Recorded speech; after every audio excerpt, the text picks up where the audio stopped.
दोस्तों नमस्कार, मैं हूं संतोष जगताप, सेल्स और मार्केटिंग ट्रेनर, मोटिवेशनल स्पीकर। आप सभी का स्वागत है मेरे चैनल सेल्समैन नंबर 1 में। दोस्तों आज के हमारी वीडियो की डिस्कशन का टॉपिक है ऐसे बने सेल्समैन नंबर 1। क्या आपने सेल्समैन बनने का फैसला कर लिया है? तो मैं आपका अभिनंदन करूंगा कि आपने सेल्समैन बनने का फैसला कर लिया है। दुनिया में कौन सेल्समैन नहीं है? Everybody is a salesman in the world. फिर वो डॉक्टर हो जो अपनी सेवाएं बेचता है, जो प्रोफेसर हो जो अपने विचार बेचता है, फिर जो पॉलिटिशियन है वो भी अपने विचार ही बेचता है, तो वो भी एक सेल्समैन है।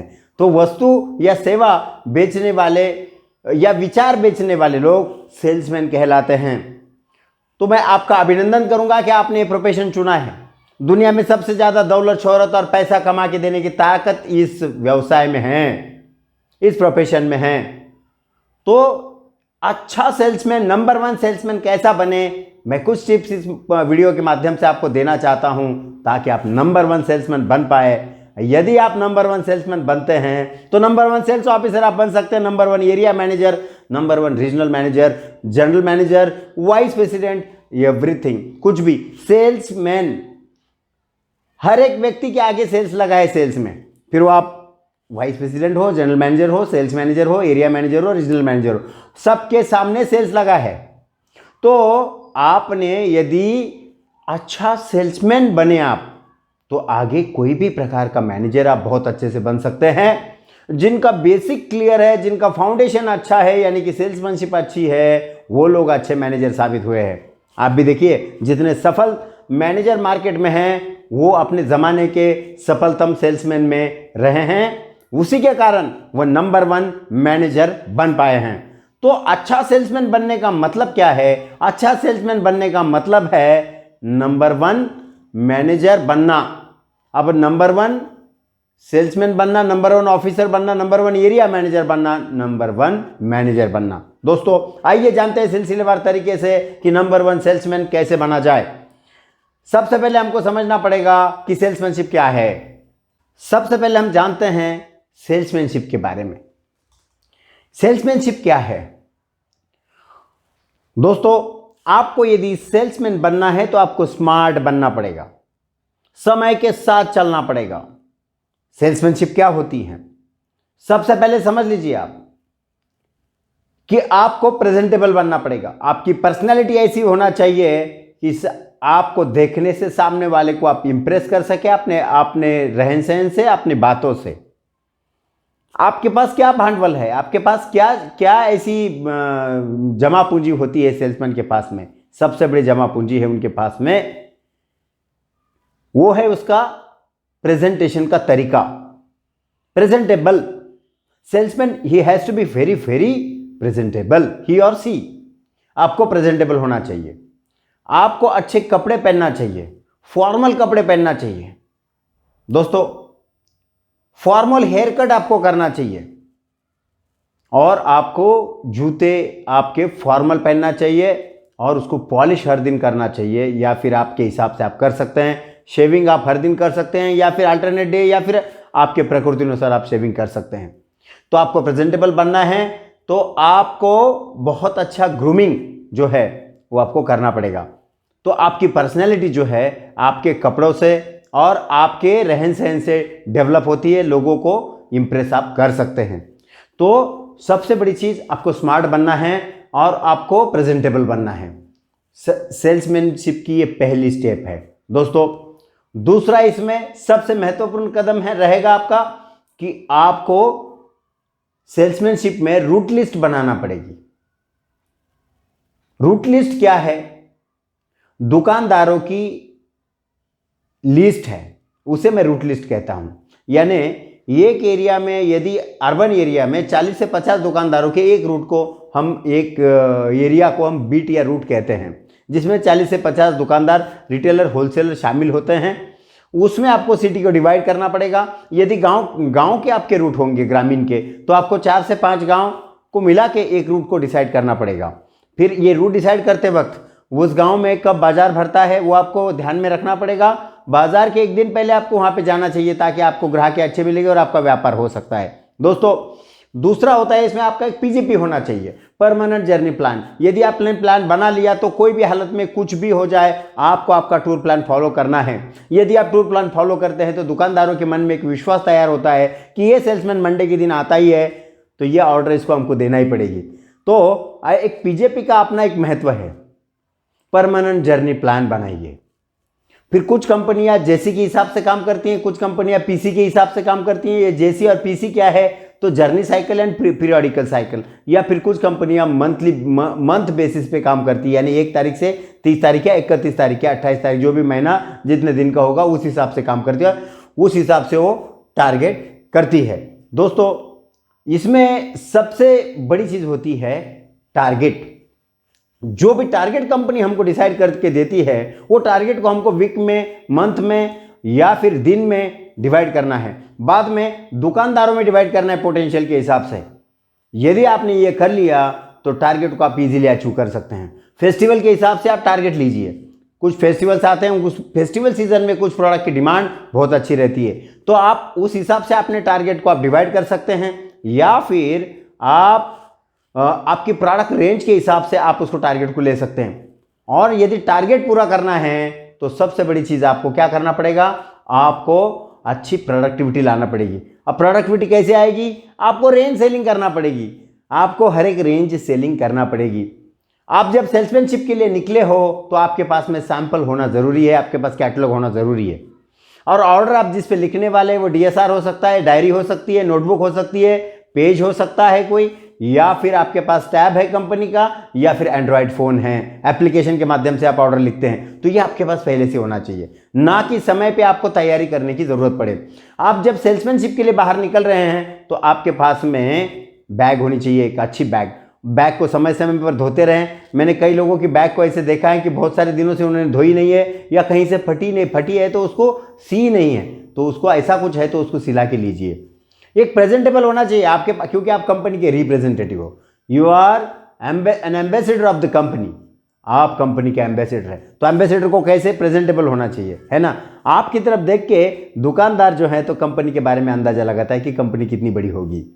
यदि आपने फटे टूटे कपड़े पहने हैं, बिल्कुल आपकी दाढ़ी बढ़ी हुई है, बाल आपने बहुत दिनों से कट नहीं किए हैं, आप नहाए भी नहीं हैं, तो सेल्समैन बोलेगा आपको, दुकानदार नहीं बोलेगा, ऐसे कंपनी की तो इमेज खराब होगी। या फिर आप गुटखा खाते हैं, पान खाते हैं, बीड़ी पीते हैं, सिगरेट पीते हैं, दुकानदार के सामने ये सब चीज़ करेंगे तो दुकानदार आपका माल नहीं लेने वाला। मैंने बहुत सारे सेल्समैन को ऐसा भी देखा है कि वही उसी दुकान से वो कुछ पुड़ी ले लेते हैं, तम्बाकू या कुछ भी चीज़ है या फिर सिगरेट है, और वहीं वो पीते हैं। ये बहुत गलत है, ऐसे आप सेल्समैन नंबर 1 नहीं बन सकते। अगर आपको सेल्समैन नंबर 1 बनना है तो आपको ये सब आदतों को कंट्रोल करना पड़ेगा। अगर आप कंट्रोल करने में आप कामयाब रहते हैं तो आप एक कामयाब सेल्समैन बन सकते हैं। आपकी अच्छी आदतों से आपके शरीर पे भी अच्छे परिणाम होंगे। यदि आपने कुछ और बुरी आदतें लगा ली खुद को, तो इसका बुरा परिणाम आपके प्रकृति पे होने वाला है। आप जब यंग होते हैं तो आपको समझ में नहीं आता है, जैसे आपकी उम्र 40 के आगे ढलती है तो आपको अलग अलग बीमारियां लग जाती हैं। और सेल्समैन के लिए तो बहुत ही आम बात है, अलग अलग बीमारियां बहुत आम बात है, और ना ही हमारे पास इतने पैसे होते हैं कि हम अच्छे से अपना इलाज कर पाए। दोस्तों खुद का एक तो भविष्य के लिए हमको पैसा बचाना बहुत ज़रूरी है। अच्छा सेल्समैन तभी आप साबित होगे, स्मार्ट सेल्समैन तभी आप साबित होगे जब आपके पास पैसे होंगे, बचत होगी। अक्सर मैं देखता हूं कि सेल्समैन है ना, वीकेंड्स में बहुत खर्चा करते हैं दोस्तों के साथ में, वो बंद कीजिए, बचत कीजिए उन पैसों को, भविष्य के लिए, अपने बच्चों के लिए बचत कीजिए, तभी जाके आप स्मार्ट सेल्समैन कहलाओगे। स्मार्ट मैनेजर बनना है तो स्मार्ट सेल्समैन बनो पहले। दोस्तों ये हुई बात कि आपको प्रोडक्टिविटी अगर आप अच्छी लाते हैं तो आपका टारगेट भी पूरा होगा। और दूसरा होता है इसमें मर्चेंटाइजिंग, ये बहुत ज़रूरी है। आपका प्रोडक्ट यदि मार्केट में विजिबल रहा और आपने सामने विजिबल किया तो आपके प्रोडक्ट को बहुत अच्छा आपको ऑर्डर बार बार मिल सकती है, आपका प्रोडक्ट का सेल बढ़ सकता है। आपके पास में मर्चेंटाइजिंग किट होना चाहिए जिसमें कि एक कपड़ा होता है, कपड़ा बहुत ज़रूरी है आपके पास में, सेलो टेप है, कैंची है, ये चीज़ आपके पास में बैग में होना चाहिए जो मर्चेंटाइजिंग के लिए आपको काम आ सकती हैं। यदि आपको विजिबिलिटी करना है तो आपको पोस्टर बैनर का यूज़ भी पर्टिकुलरली आपको वो समय अनुसार करना चाहिए। देखो क्या होता है कभी कभी कि हम दूसरे के पोस्टर पे पोस्टर लगा देते हैं, ये बिल्कुल बेकार आदत है। देखिए कि उसने अगर ताज़ा ताज़ा अभी पोस्टर लगाया, आज के दिन में आपको पहचान में आता है कि पोस्टर आज ही लगाए, तो उसके ऊपर पोस्टर दूसरा ना लगाए, क्योंकि उस कंपनी ने भी बहुत खर्चा करके पोस्टर बनाया है, आप जिसको वेस्ट कर रहे हो, ये मत कीजिए। फिर कल कोई आपके पोस्टर पे भी लगाएगा तो आपको भी बुरा लगेगा। इसलिए पोस्टरिंग करते वक्त ये बहुत ध्यान में रखना जरूरी है। दूसरा क्या होता है, इसमें कुछ पोस्टर ऐसे होते हैं जो कि फेस्टिवल सीजन के हिसाब से आते हैं, दिवाली के हैं, रक्षाबंधन के हैं, या फिर होली के हैं, तो ये उसी पीरियड में खत्म होना चाहिए। नहीं तो क्या होता है इसमें, अगर वो रह गए आपके पास में तो वो वेस्ट हो जाएंगे। इसलिए वो पीरियडिकली जो अपने पास पीओपी आती है उसका पीरियडिकल यूज हमको करना बहुत ज़रूरी है।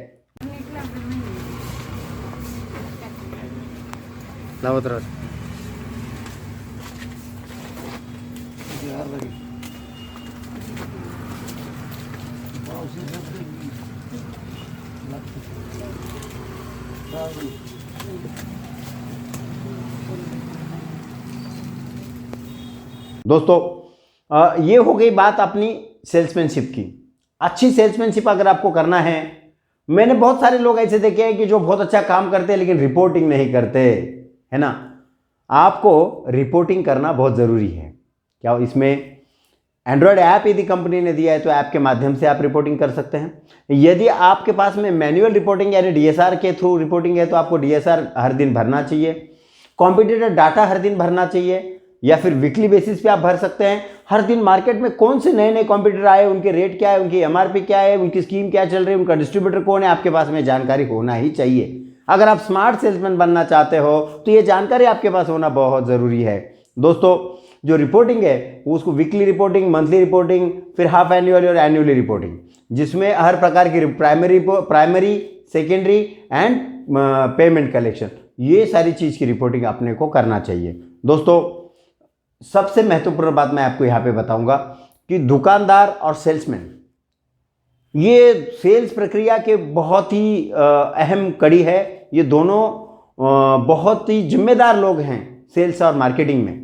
तो सेल्समैन के दुकानदार के साथ में एक बहुत अच्छे संबंध होना चाहिए, और दुकानदार के पास में एक आदमी होता है काम करने के लिए, उसके साथ भी आपके संबंध बहुत अच्छे होना चाहिए, जिसको आप नाम से जानेंगे तो बहुत अच्छा होगा। दुकानदार को नाम से जानेंगे तो आपका फायदा हो सकता है, और दुकानदार के साथ में क्या बात करना है ये आपको पता होना चाहिए। उसका इंटरेस्ट किस चीज़ में है उसी चीज़ के बारे में उससे बात करें, और दूसरी रिकामी बातें उसके साथ ना करें, बगैर काम की बातें उससे ना करें। अपनी जो रिलेटेड चीज़ है, रिलेटेड बातें ही उससे करें, लेकिन उसका इंटरेस्ट यदि कोई चीज़ के बारे में और उससे डिस्कशन में बातें आ जाती है तो आप सिलसिलेवार तरीके से उसको जुड़ी हुई बातें आप उससे कर सकते हैं। सबसे महत्वपूर्ण क्या होता है, दुकानदार आपका बदलने वाला नहीं है, आपकी कंपनी बदलेगी, दुकानदार वही रहने वाला है। इसलिए दुकानदार के साथ में हमेशा न्याय करें, दुकानदार को सही सही इन्फॉर्मेशन दे। अभी बहुत सारे एडिबल ऑयल के या फिर मसालों के या फिर चाय पत्ती के जिसमें तेजीमंदी आती है या फिर स्कीम बदलने वाली होती है, ऐसे समय में आप दुकानदार का थोड़ा फेवर कर सकते हैं। अगर फेवर करते हैं तो निश्चित ही दुकानदार के मन में आप जगह बना पाओगे। दूसरा होता है डिस्ट्रीब्यूटर के साथ में आपके संबंध। डिस्ट्रीब्यूटर के बगैर आपका कोई काम नहीं होने वाला। सेल्समैनशिप में सबसे जरूरी और अहम हिस्सा है डिस्ट्रीब्यूटर। तो डिस्ट्रीब्यूटर के साथ में एक तो डिस्ट्रीब्यूटर का कंपनी का और डिस्ट्रीब्यूटर का जो पेमेंट का धारा है उस धारा में हमको पेमेंट के लिए बार बार रिमाइंड करना है, और डिस्ट्रीब्यूटर का कहीं पे नुकसान नहीं होना चाहिए। तो उसके क्लेम समय पे आपको बनाना है, नए नए आउटलेट ओपन करना है, व्यापार बढ़ा के देना है। डीलर आपको कब अच्छा बोलेगा, जब आप उसको व्यापार बढ़ा के व्यापार दोगे, नया नया दुकानदार से आप व्यापार करके दोगे, नई नई रेंज आप बेचोगे, तो आप डिस्ट्रीब्यूटर के मन में जगह बना पाओगे और उसके सामने एक रोल मॉडल बनिए। गलत काम मत कीजिए, चोरी चकारी मत कीजिए, कोई भी गलत आदत डिस्ट्रीब्यूटर को भी मत लगाइए, जैसे कि स्कीम खाने की, रेट ज़्यादा चार्ज करने की, या फिर माल यहाँ से वहाँ एक्सपोर्ट करने की, ये चीज़ें मत कीजिए। आप ज़िंदगी में आगे बढ़ना चाहते हो, मैनेजर बनना चाहते हो, तो पहले अच्छे सेल्समैन बनिए। ये अच्छी आदतें आपके पास में और अच्छे इटिकेट्स आपके पास में होना चाहिए। सेल्समैन, इसीलिए मैं कहता हूं कि डिस्ट्रीब्यूटर के साथ में एक बहुत अच्छे संबंध आपको बनाए रखना चाहिए, क्योंकि हो सकता है आपकी कंपनी बदले लेकिन डिस्ट्रीब्यूटर तो वही मार्केट में है, तो नई कंपनी में आप गए कि आपका पिछला एक्सपीरियंस यदि उसका बुरा रहा तो नई कंपनी में जाने के बाद आपका काम वो लेने वाला है क्या? नहीं लेने वाला। इसलिए आपको क्या करना चाहिए, एक उसके साथ में एक बहुत अच्छे संबंध आपको रखना चाहिए। दूसरा होता है इसमें सेल्समैन और उसके कंपनी के इमीडिएट बॉस। अभी क्या होता है, अक्सर सेल्समैन लोगों की अपने बॉस से नहीं बनती है, लेकिन मैं आपको इतना ही कहूँगा, बॉस इज ऑलवेज राइट। और बॉस के साथ में एक अच्छे संबंध रखिए, समय पे रिपोर्टिंग कीजिए, उनका आदर कीजिए, सम्मान कीजिए, क्योंकि वो बॉस इसीलिए बना है कि उसने आपके स्टेप से वो आगे गया है। और आप भी अगर आगे जाना चाहते हैं, उसकी पोस्ट पे पहुंचना चाहते हैं, तो आपको भी झुक के काम करना पड़ेगा। आरोगेंसी नहीं चलेगी। जो आरोगेंट होते हैं वो सेल्समैन नहीं हो सकते अच्छे।